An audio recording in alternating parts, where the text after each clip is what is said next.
L'armée beaucoup plus faible.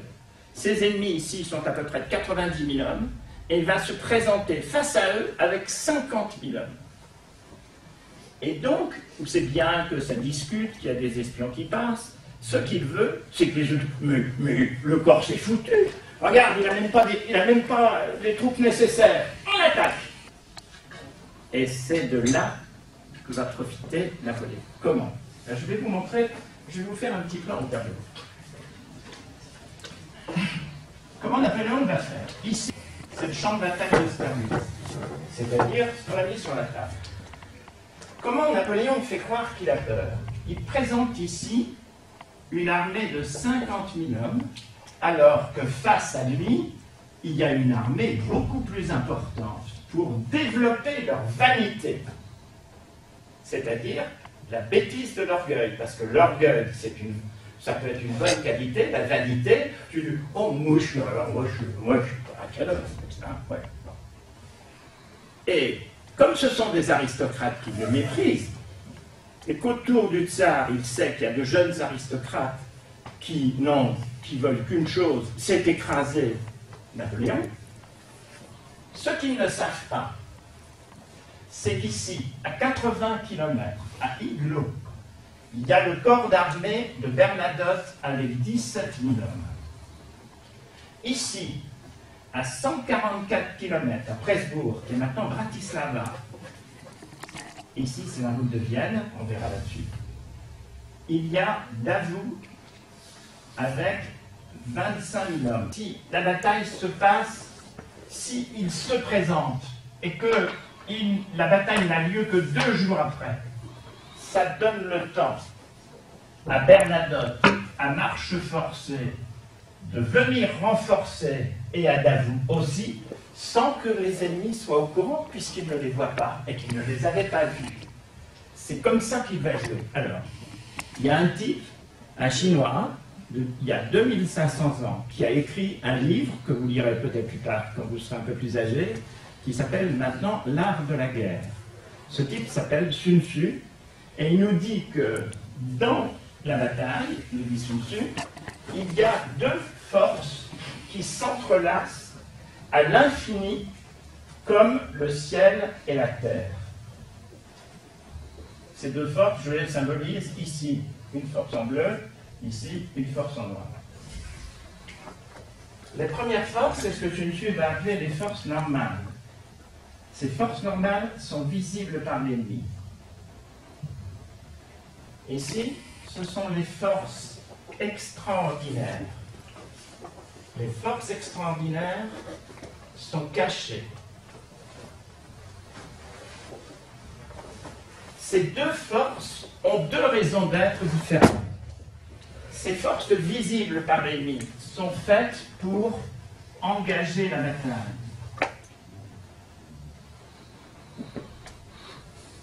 Et les forces extraordinaires cachées, elles sont faites pour quoi, à votre avis? Puisque là, c'est pour engager. Ces forces-là qui sont là, elles sont faites pour quoi?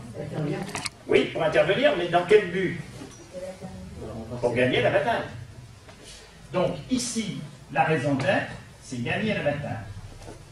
Qu'est-ce que nous voyons? Nous voyons que Napoléon a mis en force normale 50 000 hommes face aux 90 000 hommes des Russes et des Autrichiens. Là, il fait croire qu'il a peur, parce qu'il est faible. Mais nous savons, nous, qu'en force extraordinaire, il y a Bernadotte et Davout, et qu'il suffit 2 jours pour qu'elles rejoignent. Est-ce que vous voyez cette notion-là? Ok? Alors, cette vision-là, je ne sais pas, est-ce que vous avez déjà eu des cours où on vous a parlé de la Grèce ancienne? Est-ce qu'on vous a parlé de ça un peu? Les dieux sur l'Olympe et tout, ça vous dit quelque chose, ça? Bon. Les dieux sur l'Olympe, dans la Grèce ancienne, on dit qu'ils s'embêtaient. Alors, comme ils s'embêtaient, eh bien, ils faisaient des petits combats contre les mortels. Mais si les mortels avaient su qu'ils s'affrontaient à des dieux, ben, ils auraient arrêté de se bagarrer. Pourquoi? Parce qu'ils sont mortels et que les dieux sont immortels. Alors, les Grecs disent que les dieux lançaient devant les mortels une sorte de brouillard, une nuée, pour les empêcher de savoir qu'ils s'affrontaient à des dieux. D'où une phrase de Sophocle, qui est un grand auteur de théâtre grec, vous verrez peut-être un jour, qui a dit « Les dieux rendent fous ceux qu'ils veulent perdre ». Napoléon va rendre fous d'orgueil et de vanité les Russes et les Autrichiens en leur montrant une faible armée pour faire croire qu'il a peur et les rendre fous d'orgueil et du même coup les battre. Est-ce que vous avez compris cette notion de stratégie? Faire croire que j'ai peur, mais j'ai des renforts qui sont ici. Les troupes de Napoléon se déplacent à 4 km/h, alors que les troupes russes et autrichiennes se déplacent à 2 km/h. Ça veut dire que pour parcourir 80 km, Bernadotte a besoin de 2 jours. Ça veut dire que pour les 144 km ici, Davout a besoin de plus de temps. Pour vous donner une idée du déplacement, Davout va parcourir les 144 km entre Presbourg, son avant-garde uniquement, qui a le temps d'arriver, pas les autres, de Presbourg à Austerlitz, au champ de bataille d'Austerlitz. Il va faire parcourir à ses soldats 144 km en 48 heures, avec plus de 20 kg de matos sur le dos. Est-ce que vous voyez ça? La rapidité. Imaginez, vous marchez, vous faites une randonnée, vous avez un sac à dos et des trucs qui fait plus de 20 kg, se déplacer à 4 km/h, c'est beaucoup. Est-ce que c'est clair pour l'instant, ce que j'ai dit? Bon, alors, ce que je vous propose maintenant, si vous en êtes d'accord, vous allez vous mettre 2 par 2 devant les ordi, vers le sud. Ici, vous avez la ville de Brune. Maintenant, le champ de bataille, c'est un angle droit, avec la route qui va à Olmütz, et une bifurque ira sur le gros bourg d'Austerlitz, qui est là.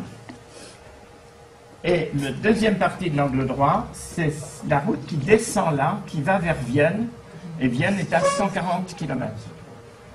La route d'Iglo, sur laquelle va arriver Bernadotte, est ici. Les Russes. Alors, voyons maintenant en bleu. Vous avez une rivière qui s'appelle la Litava, qui est partagée en deux, et qui va arroser, ici vous voyez 2 étangs. L'étang de Sachsen et Menitz, ce sont des étangs pour conserver le poisson. Donc ils ont de l'eau, on a de l'eau jusqu'à la ceinture en gros.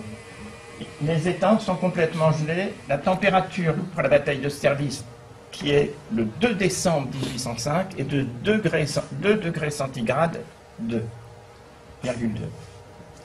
Tout est gelé. La position dominante de la bataille, c'est le plateau de Pratzen.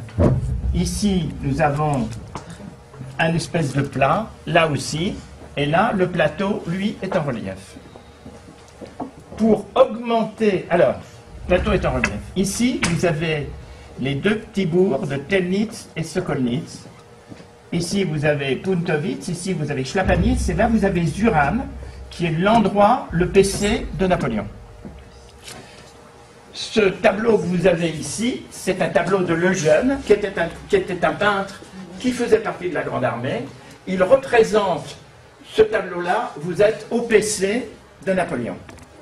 Vous voyez cette colline que vous voyez là, c'est ce qu'on appelle le Santon. C'est cette colline qui est là.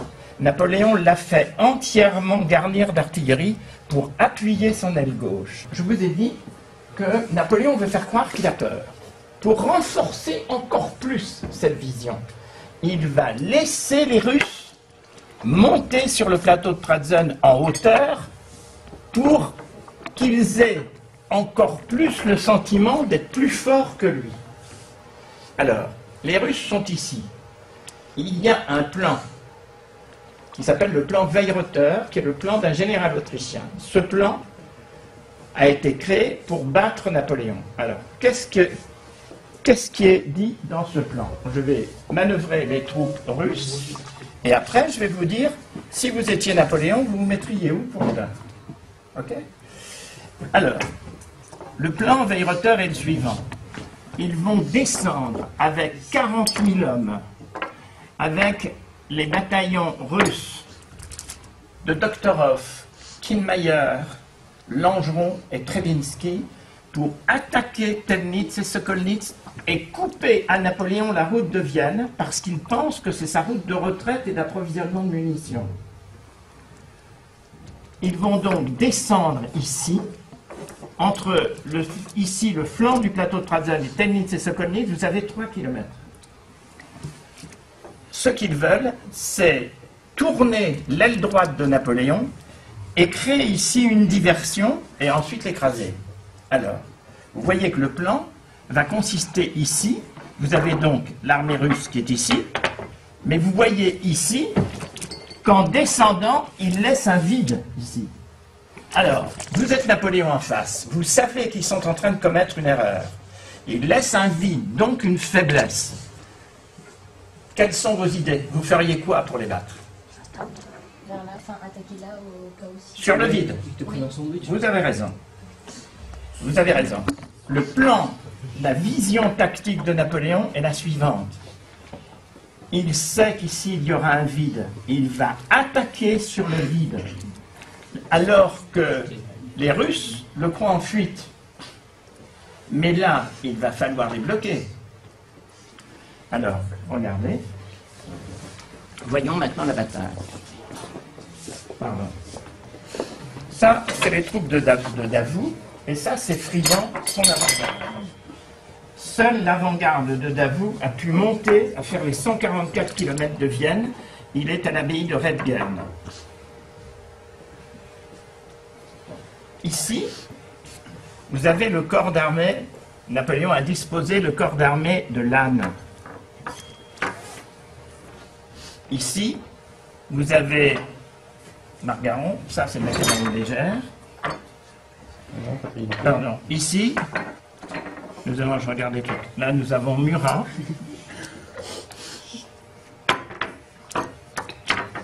Murat, avec de la cavalerie lourde. Ici, nous avons Vandamme et Saint-Hilaire. Alors, il faut que je trouve Saint-Hilaire, mais je vais y arriver. Il est là. Ok. Donc, vous avez raison, mademoiselle.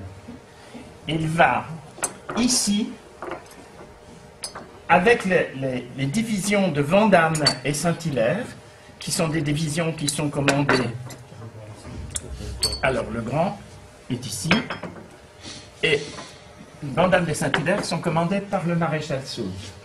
Ici, vous avez, alors Klein, ici vous avez Bernadotte qui est en réserve, ici vous avez, ici vous avez Bessières qui commande la garde impériale, vous avez, alors ici vous avez l'artillerie de la garde,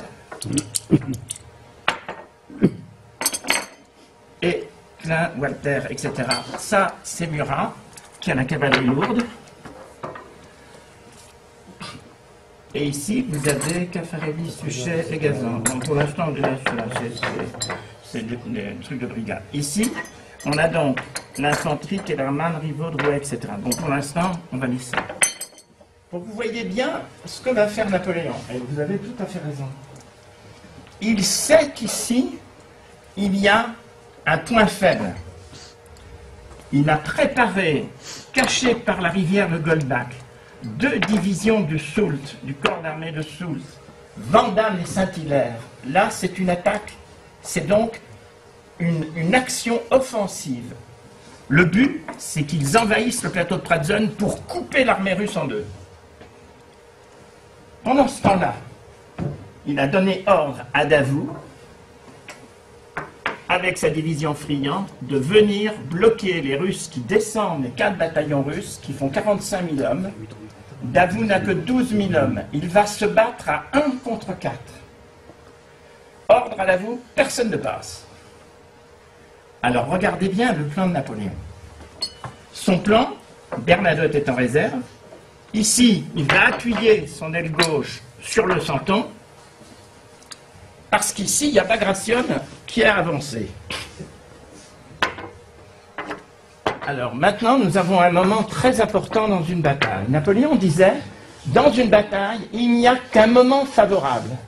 L'important, le grand art, c'est de bien le saisir. C'est ce qu'on appelle une fenêtre de tir.